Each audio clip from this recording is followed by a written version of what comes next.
पद्मिनी एकादशी। युधिष्ठिर बोले, हे जनार्दन, मलमास के शुक्ल पक्ष में कौन सी एकादशी होती है, उसका क्या नाम है और क्या विधि है, सो मुझसे कहिए। श्री कृष्ण बोले, मलमास में पद्मिनी नाम की पवित्र एकादशी होती है। यत्न पूर्वक उसका उपवास करने से वह पद्म नाम के पुर को पहुंचा देती है।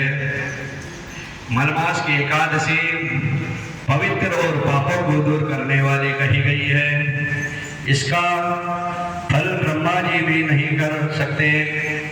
प्राचीन समय में ब्रह्मा जी ने पद्मिनी के उत्तम व्रत को विधि पूर्वक नारद जी से वर्णन किया है। यह पापों को नाश करने वाला है और भक्ति मुक्ति को देने वाला है। हे राजन, दसवें के दिन नियम करें, कासे के आसन में भोजन मांस, मसूर, चना, करौंदा, साग, शहद, पराया अन्न ये दसवीं के दिन वर्जित है। भविष्य अन्न भोजन करें, खारी नमक नहीं खाना चाहिए। दसवीं के दिन भूमि पर शयन करें और ब्रह्मचारी से रहें। एकादशी के दिन सवेरे उठकर गोबर, मिट्टी, तिल, कुसा लेकर पवित्र होकर आंवले का चूर्ण शरीर पर लगाकर विधि पूर्वक स्नान करें। इस मंत्र को पढ़े, सौ भुजा हो श्री कृष्ण रूपी वाराह नाम ने तुमको धारण किया है। हे मृतिके, तुम कश्यप से अभिमंत्रित की हुई ब्रह्मा जी से दी हुई हो। मैंने सिर और नेत्रों में तुमको लगाया। मेरे अंग को पवित्र करो। हे देवताओं के देवता, हे शंख चक्र गदा धारण करने वाले, हे जगन्नाथ, हे विष्णु, मुझको तीर्थ में स्नान करने की आज्ञा दीजिए। करुणा के मंत्रों को जप कर गंगादि तीर्थों का स्मरण करके जहाँ कहीं जलाशय हो उसमें विधि पूर्वक स्नान करें।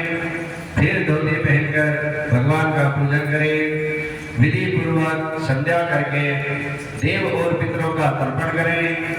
एक माह से स्वर्ण की बनाई हुई राधा कृष्ण की मूर्ति तथा महादेव पार्वती की विधि पूर्वक पूजन करें। कलश के ऊपर तांबे अथवा मिट्टी के पात्र में उत्तम वस्त्र रखकर सुगंधित करके देवताओं को स्थापित करें। उसके ऊपर तांबे, चांदी व स्वर्ण का पात्र रखें। उसमें मूर्ति को रखकर विधि पूर्वक पूजन करें। सुंदर जल, गंध, धूप, चंदन, अगर, कपूर, इसमें भगवान का पूजन करें। कस्तूरी, कुमकुम, श्वेत कमल और नैवेद्य, धूप, दीपक, कपूर और आरती से केशव और शिव का पूजन करें। ब्राह्मण और गुरु की निंदा न करें। वैष्णव को संग लेकर ठाकुर जी के सामने कथा सुने। मलमास के शुक्ल पक्ष के एकादशी में पानी न पिए अथवा इस व्रत में जलपान और दूध पीकर रहना चाहिए और कुछ नहीं खाना चाहिए। रात में कीर्तन और बाजे बजाकर जागरण करना चाहिए। रात के प्रथम पहर में पूजा में गोला रखकर अर्घ्य देना चाहिए। दूसरे में श्रीफल से, तीसरे में बेजोरे से, चौथे पहर सुपारी से अर्घ्य देना चाहिए। विशेष करके नारंगी से पूजन करना उचित है। प्रथम पहर में जागरण से अग्नि हो यज्ञ का पुण्य होता है। दूसरे प्रहर में वाजपेयी का, तीसरे प्रहर में अश्वमेध का, चौथे प्रहर में राजसूय का फल मिलता है। यहाँ मैं एक सुंदर कथा तुमसे कहूँगा। कार्तवीर्य के द्वारा जेल में कैद हुए रावण को पुलस्त मुनि ने राजा से कहकर छुड़ा दिया। इस आश्चर्य को सुनकर नारद जी पुलस्त मुनि से पूछने लगे, हे इंद्र समेत सब देवता, जिस रावण के जीत लिए उस रावण को कार्तवीर्य ने कैसे जीत लिया? अब पुलस्त मुनि बोले, हे वत्स, मैं कार्तवीर्य की उत्पत्ति तुमसे कहूँगा। त्रेता युग में महिष्मतीपुरी में उन्हीं के कुल में कार्तवीर्य नाम का एक बड़ा राजा पैदा हुआ। उस राजा के 1000 रानियां थी, परंतु उनसे किसी के पुत्र नहीं हुआ।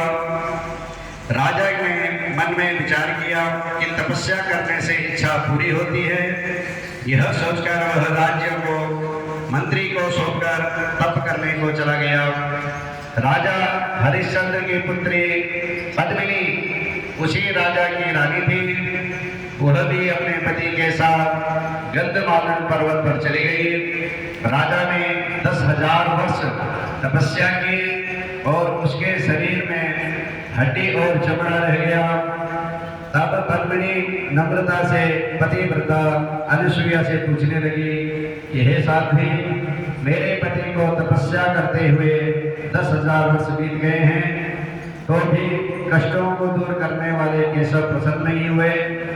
इसलिए हे महाभागे, तुमको यथार्थ बतलाओ जिससे भगवान प्रसन्न हो जाए और पुत्र होने का वरदान करें।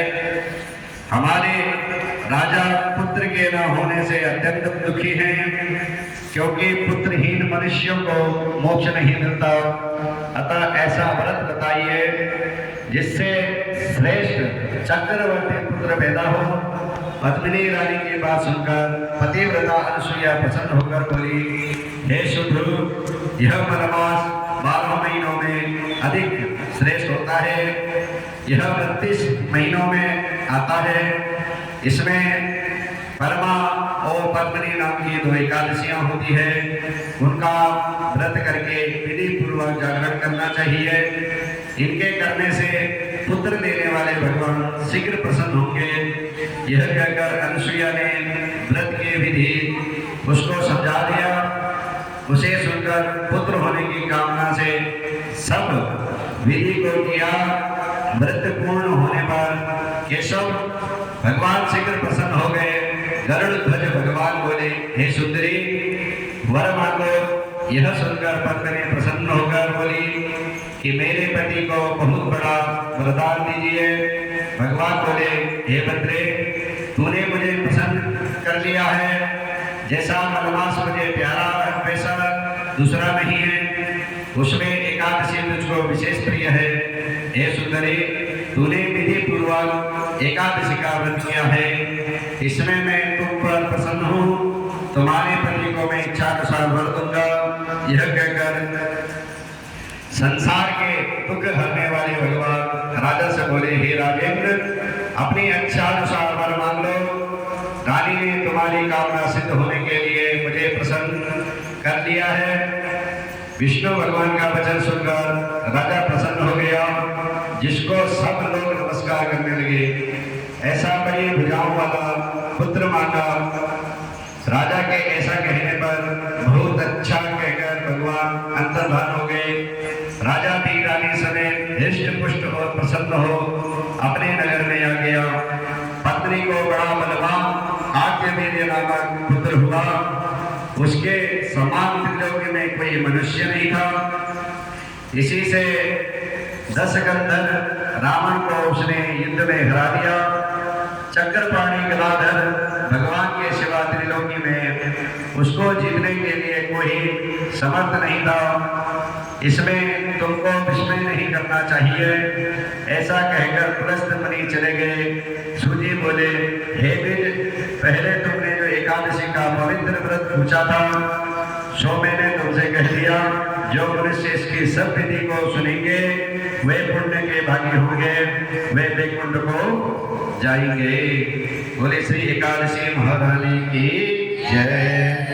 श्रीमन्नारायण नारायण नारायण नारायण नारायण नारायण श्रीमन्नारायण नारायण नारायण नारायण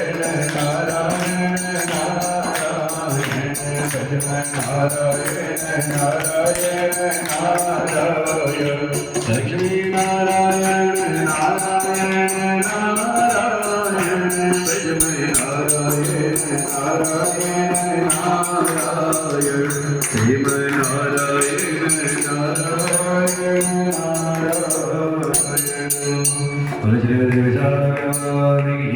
श्री भगवान महाराज की जय। श्री एकादशी महारानी की जय।